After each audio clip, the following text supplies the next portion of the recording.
jafe-jafe yi moom ñëpp a ko gis moom li si géej gi moom ku nekk gis na ko ba tey sonal nañu dañoo dem fanaan yendu du ñu jàpp sax benn keesu jën. Our oceans are in a state of crisis. Fish populations are being driven to the brink of collapse by illegal fishing and overfishing.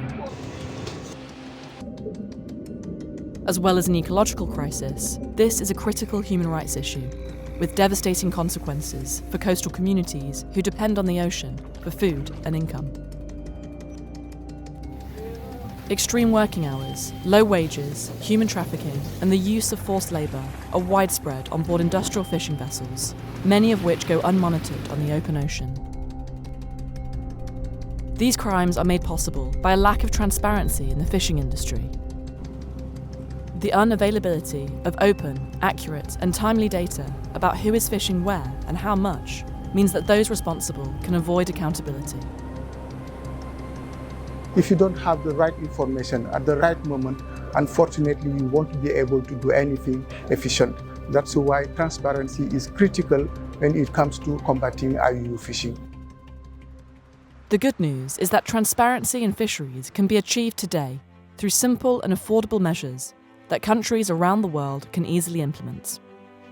Made up of over 50 civil society organisations, the Coalition for Fisheries Transparency is a global network whose mission is to improve transparency and accountability in fisheries governance and management.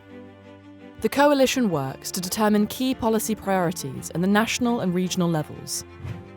The Coalition strengthens and amplifies the impact of members' individual efforts by fostering collaboration and coordination. Together, we are calling on governments across the world to adopt the principles of the Global Charter for Fisheries Transparency in law and in practice. The Charter sets out 10 measures related to vessel information, fishing activity, and good fisheries governance. These measures are as straightforward as assigning unique vessel identification numbers, making vessel ownership data public, and ending unmonitored transshipments at sea. With the swift adoption of Charter principles by governments around the world, we can restore the ocean to ensure that it continues to support the livelihoods of millions of people. It's time to bring fisheries out of the shadows.